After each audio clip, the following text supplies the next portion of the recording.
On this episode of the Local Feed, long peppers go from green and mild to red and spicy with Gina, owner of Sunhees Farm and Kitchen. Yeah, I remember like crunching into it at a pretty young age. I don't remember it being too spicy though. Tomatoes are Lloyd's favorite crop at Black Horse Farms. I just like tomatoes very much. And of course, I like spaghetti sauce very, very much.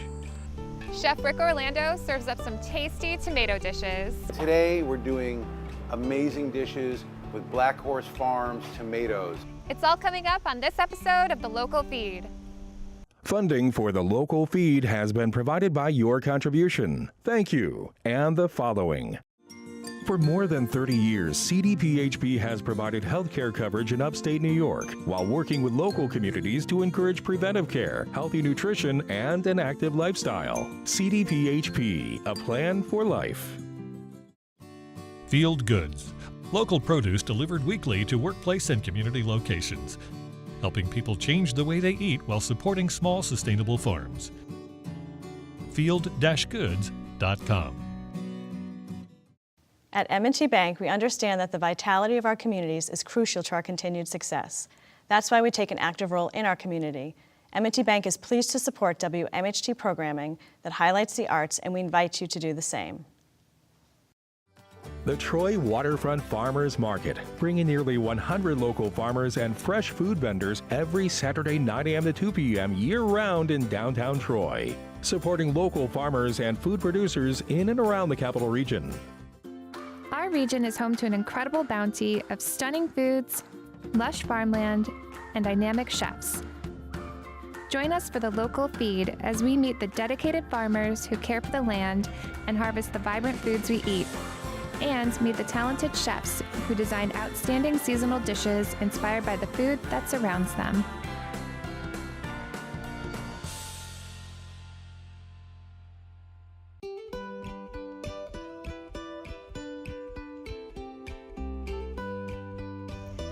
Hi, I'm Mary Gribulis. First up, we visit Gina of Sunhees Farm and Kitchen at her family farm, the Garden of Eden in Cambridge, New York. Then, we head to Sunhees Kitchen for some kimchi soft tofu stew. My name is Gina Kim, and we are at the Sunhees Farm, otherwise known as Garden of Eden Farms in Cambridge, New York. I'm the sole owner of Sunhees Farm and Kitchen, and it was really an idea that I had come up with later on after working with refugee resettlement agencies. And my role is basically everything business related, so making sure we market and promote and connecting all the pieces together. My mother's in charge of the kitchen, my father's in charge of the farm, and so I'm more of the face of Sunhees. So Sunhees is named after our two main chefs. Their names are Sun Hwa and Chun Hee. Chun Hee is my mother's name, and her best friend is Sun Hwa. So we took either side of their sides of their names and put it together to have Sunhees. But really behind that name, we wanted something that looked Korean but was still easy to pronounce. We opened up in 2016, so it's been a little over 2 years now. My parents had moved onto this farm back in 2012. And so the farm came first. They've been growing things here and farming the land. But even this was all new for my family. But learning more about where food comes from and the importance of what you put into your body, it just seemed like a natural push for me wanting to start a business that we would make this like a family affair and take all of our skill sets. So my mother's an excellent cook, and my dad's just really good at growing stuff. So we're like, hey, this is perfect for a farm-to-table Korean restaurant. We grow mostly Korean vegetables. We like to focus on Korean vegetables because we would rather support other local farmers and get things like carrots and onions from them, because there's still so many farmers already do that. So what we do, there's a few vegetables. Perilla leaves are huge. Long green peppers, which is also a big staple of Korean food. Those peppers actually turn red at the end of the season, and we'll cut it up, dry it up, and use it in our kimchi. We have eggplant. My dad really got into ginseng for a while. Those that you keep the roots in for years at a time. We also do things like green leaf lettuce, red leaf lettuce, and we do a lot of scallions, zucchini, and all of these are Korean they're a different breed of vegetables, so it looks a little bit different. Korean cucumbers is huge. So in the summer, when we have like an abundance of this stuff coming out, we'll have specials at the restaurant centering around it. These peppers, they start out really mild early on when they first come out, but as the season goes on, it gets spicier and spicier. It's great. It's a great addition to our dishes. So like the spicy pork has the peppers. So does some of our stews that are spicy. It adds this like, I'd say Korean spice is more a surface level spice, but it really adds that zing. And really these Korean peppers is very versatile too. So not only can you add it to a dish, but it's great like as a standalone. So with Korean barbecue, what we'll do is we'll have this like, it's called samjang. It's a aged soybean and gochujang sauce that you mix together with a lot of garlic, sesame oil. And Koreans will just like break a pepper in half, dip it in the sauce and eat it raw. So that's very common. We could make kimchi out of peppers. You could stuff it with kimchi seasoning and make it into kimchi. You can pickle it. So we use these peppers for our radish pickles as well. So you'll see like little pickled peppers. It's just very versatile. It brings different flavors throughout the summer, which is why I think it can be so versatile. So later on, like after the season is over, the peppers are red and ready to just be plucked, and we'll take that, we'll grind it up, and we'll dry it out in the sun, and then use that as the dried red pepper for our kimchi. So the core mission can be broken down into 3 pillars. The first one's positive food culture, secondly, community engagement. But I think one of the main ones that's being highlighted is refugee and immigrant empowerment. So we started this business because we felt like a restaurant was a good starting point for employees who were arriving in the United States, or maybe they've been here a little longer, but they're still struggling to learn the language. And so we wanted to provide employment opportunities for refugees and immigrants while sharing our food, our culture, and then actually incorporating direct educational services right in-house into our business model. So we'll hold English classes, we'll develop computer literacy programs. We've created an entire space where staff can not only work, but learn with us. Even like staff orientations will ask, like, what does that mean to you, right? Like positive food culture. It could mean a lot of different things. I think for us, not only does it mean really investing into the food, but honoring some of the traditional practices that we have with Korean culture and Korean history. So we'll preserve those methods and showcase it to people. And it's going back to this mentality of like food it's not quick, it's not easy. Good things actually take time. So it's almost like a shift in mentality where there's not always a quick fix and solution to things. You actually have to work really hard, be very consistent, endure through a lot of things in order to reap the benefits of it. And so I think that's what we believe in with food, is that it takes a lot of time and effort. There's no shortcuts to good things. When customers come in and get involved with what our mission and what it is that we're doing, I remember that this is a group effort, and I remember that I'm not alone in this, and I think I really appreciate that sense of community that we have in Troy. And I really do think it's because of my staff and because of the people that we work with that we were able to grow this much. We're not here to help refugees, like we're here to partner with immigrants and refugees. We're here to collaborate with them. Like they're just as much a part of this as I am. I'm gonna make a soft tofu kimchi. I put the sauce made of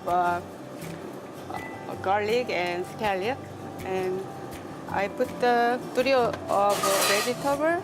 There is the zucchini. We chop the zucchini like this, and I put a little onion, and I put this is the green pepper. So I usually cut it in half, and I take off its seed because sometimes the seed makes more spicy. So some people doesn't like it. So I usually make it just normal taste. So I make the cut like this, and I did chop too. I put it in here. But sometimes the people are asking for the spicy. I usually put a little bit more amount.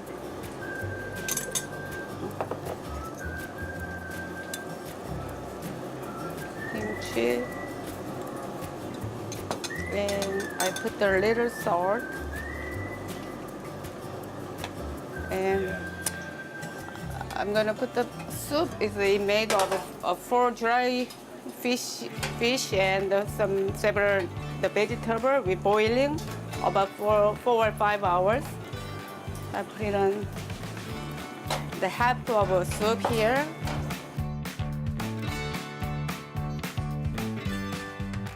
It takes about 3 or 4 minutes to boiling. Yeah.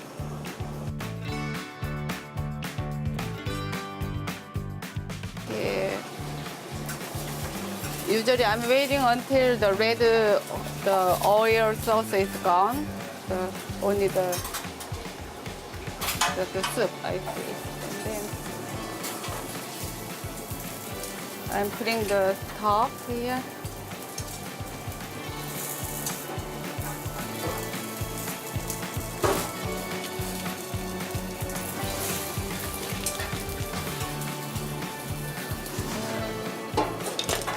I little make a crust to make a smaller amount.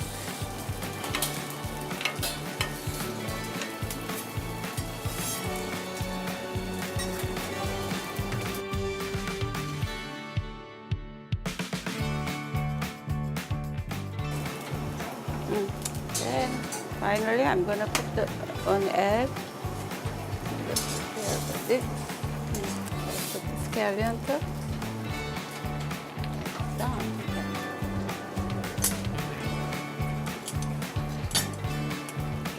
This is soft tofu kimchi.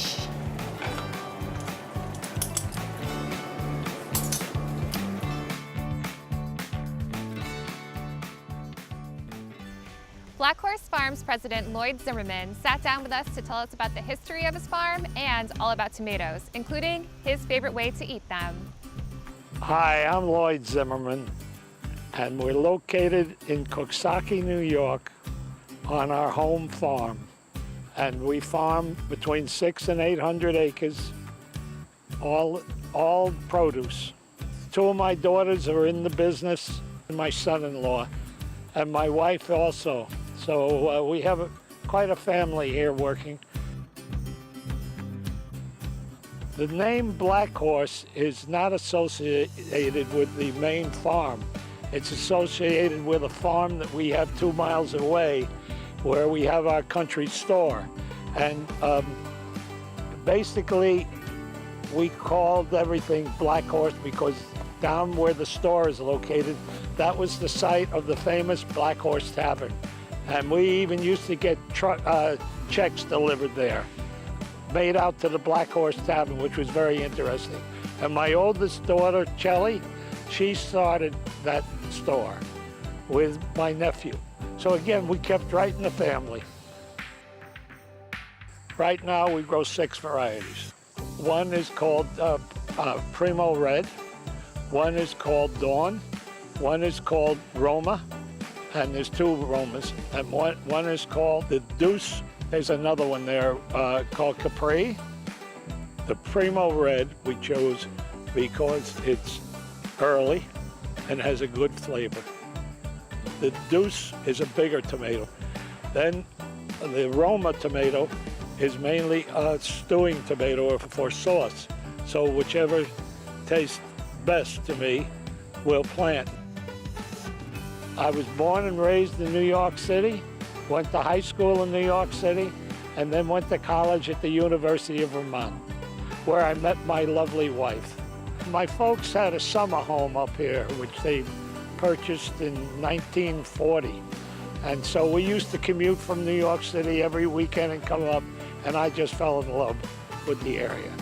And so then my father made a mistake. He got me some sheep, and that got me really going into agriculture. So that's how we got started. Well, everybody thinks it's hot, but tomatoes do not like heat. So therefore, it's just level in the 70s with about an inch of rain a week. That's perfect growing for the tomatoes. And we also grow all the tomatoes under what we call under plastic, but that's really where you make beds and you put plastic on top of the bed and then you plant the tomato into the bed through the plastic. That holds the weeds down. It also holds the heat down early in the season, so it works very well. The winter, because then I can take it easy a little bit. My daughters run the greenhouse operation, and that starts in the month of January. Then we go into the month of February, and then into March.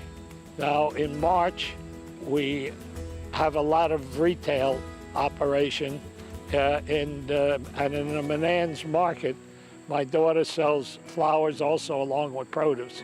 We have the workers, the first crew comes in February, and they work in the greenhouse. And then in March, the working crew, the tractor crew comes in, and they go to work on the fields, and we start planting the last week of March. And then we plant every week right straight through to August 1st.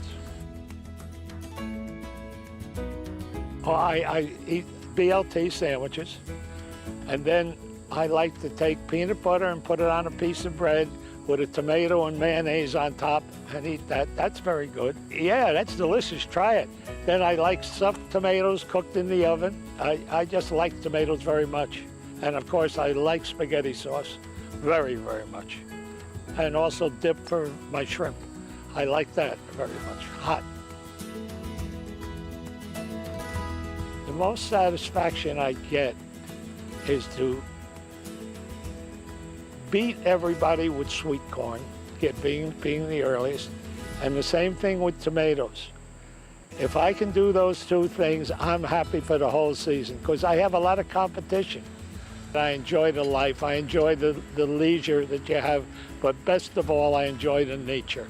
I enjoy seeing the animals, and I enjoy watching the geese come in and watching us chase them out, and it just is an enjoyable life.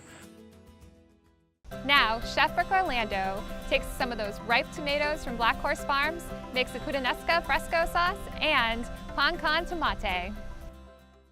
Hi, I'm Rick Orlando. Welcome to New World Bistro Bar. I'm working with Black Horse Farms, awesome summer tomatoes. My guys Max and Tim and Mike in the background making noise and cooking. I hope you enjoy them. I made sure Max combed his hair really neat for us. So this is called puttanesca fresco. Now we all kind of know pasta puttanesca. It's tomatoes, canned tomatoes with anchovies and capers and olives.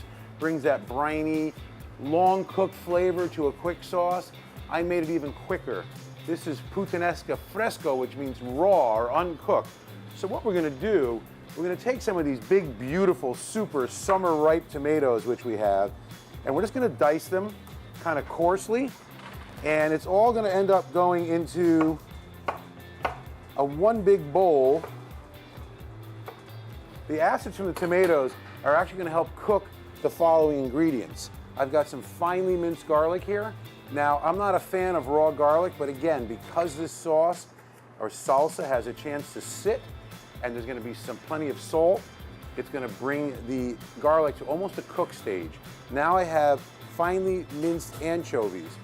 If you don't want the anchovies, you could skip them, but you'll be on my list because the anchovies is not something you're gonna taste distinctly. It adds umami, it adds that extra flavor, a little bit of savoriness, almost like using a little bit of soy sauce or fish sauce, and they're minced really finely. I have capers, and I have capers in a little bit of their juice, because this juice is gonna help to cook this, okay? It's almost like a tomato confit. So I'm putting the capers and their juice, and don't be shy. You want plenty in there because that's a big part of the flavor. Beautiful extra virgin olive oil. We at the restaurant here have fallen in love with California extra virgin olive oil. It's American made. It's really fruity and delicious. I've got Kalamata olives here. These are big fat Kalamata olives that have been pitted. You can also use oil cured olives, galleta olives. Just don't use those little olives that you put on your sour cream in the Mexican dishes because you want a nice, really super delicious olive. So we're putting the whole olives in there. We're giving it a toss. Now, this should sit out on your counter for at least 45 minutes. It could sit up for an hour or two, put a little plastic wrap on it if you're worried about things falling in it, but you kind of want to let it marinate and everything come together. And then to finish this dish, which is so easy, we're going to cook some pasta. You can use regular pasta, you can use gluten-free pasta, you can use zucchini noodles, or as an alternative with this, which we do often, you can use this on a piece of roasted fish. It's really awesome to take something kind of oily like a bluefish or a big piece of cod, put it in a roasting pan, spoon a bunch of this over it, and just bake it in the oven. And you get all these nice briny flavors. There's a lot of uses for this. You can also just spread it on bread, it's pretty good there. But let's do some pasta for this. I've got my water boiling. I've got some cooked penne here. And I have my nice big bowl of puttanesca sauce here now, right? So I'm gonna grab my pasta and I'm gonna take it out. I want a tiny bit of the pasta water in there. It's gonna help make sauce. However, because of the brininess, the saltiness of the capers and the olives, it's gonna bring that water out of the tomato, so it's actually gonna make a natural sauce. And the last thing we're gonna add is a copious amount of chopped parsley, because parsley does two things. People think, oh, we put parsley in there for the green. It's not for the green. It's for the delicious flavor and for the chlorophyll. Chlorophyll is in a lot of breath mints. It's in a lot of nutrients to settle your stomach. When you're eating a lot of garlic, you eat a lot of parsley. The peasants are always right. They figured it out. Garlic and parsley go together because it's good in your belly. So I'm going to rough chop this beautiful flat leaf parsley. And of course, you can use curly if you want. I'm going to take my spoon. Now you notice I didn't heat the sauce. We're using the heat from the pasta to kind of cook this raw tomato dish. And take a nice pasta bowl. I will make you a service for one.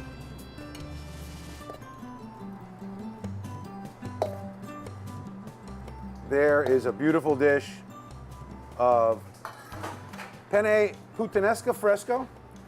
It's ready to go, that easy to make. Well, Rick Orlando was originally from Coxsackie. And so we've known Rick for a lot of years. He used to come down when we were both of us were just starting. And Rick, of course, has become quite famous, which is nice. So I'm up there in a show last fall, and Rick was there cooking. And I hear, hey Lloyd, come over here. I got rice and beans, you're gonna love it. And of course I did. He knows me quite well. I'm gonna give you a really simple recipe right now. Too simple, except that you're gonna love it. It's called pan y tomate in Spanish, which means bread and tomato. Yes, it's that simple. This is a great lunch snack, breakfast snack, dinner snack, midnight snack, 3 in the morning snack, anytime. And all you need is some good rustic bread. The kind with the nice big bubbles in it, nice holes like ciabatta bread, a good baguette, something rustic. You don't necessarily want to go with a heavy whole grain bread because they have a lot of honey and sweet things in them. You want a neutral flavored bread. If you're going to use whole grain, try to find one that's not too sweet. And here's all we're going to do. This is great, and these are the Spanish. They love these simple recipes. I've toasted my bread. I toasted this in a skillet with a little oil. I'm going to take a clove of garlic and rub my bread with the garlic. I'm not putting chopped garlic. Oh my God. It smells fantastic. The bread's still slightly warm and it's rough enough that it's actually scraping some of the garlic on there. So we rub the bread with garlic, just like that, right? Then we take a nice extra ripe tomato and cut it in half. And we take this tomato and we squeeze it right onto the, look at that, squeeze it onto the bread. Get all that good juice out. Squeeze it right onto the bread, just like that. Now, there are people that talk about the seeds in tomatoes. In the recent tests done on where most of the flavor comes from a tomato, the highest concentration of flavor ketones, which is the aromatic flavor, is from that little slimy part around the seed. That's the most flavorful part. So we have bread, tomato, we have olive oil, and we hit it with a little bit of good quality salt. And that, my friends, is pan and tomato. Pan and tomate, bread and tomato. I know it's simple. I know you're gonna make it and you're gonna love it. And once you make this, it's like great for the kids, great anytime. Thank you so much for joining us for the Local Feed. For more food, fun, and farming, visit us online at wmht.org/localfeed. We'll see you next time.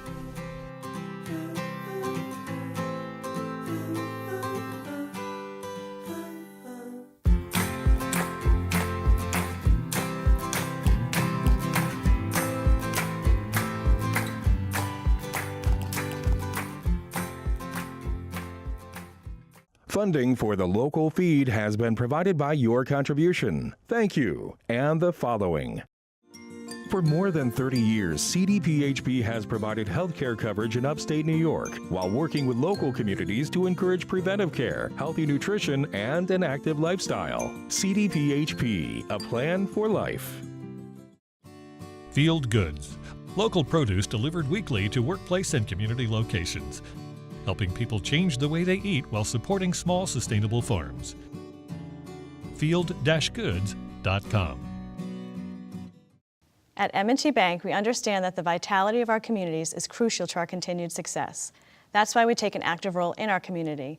M&T Bank is pleased to support WMHT programming that highlights the arts, and we invite you to do the same. The Troy Waterfront Farmers Market, bringing nearly 100 local farmers and fresh food vendors every Saturday 9 a.m. to 2 p.m. year-round in downtown Troy, supporting local farmers and food producers in and around the capital region. Closed caption support provided by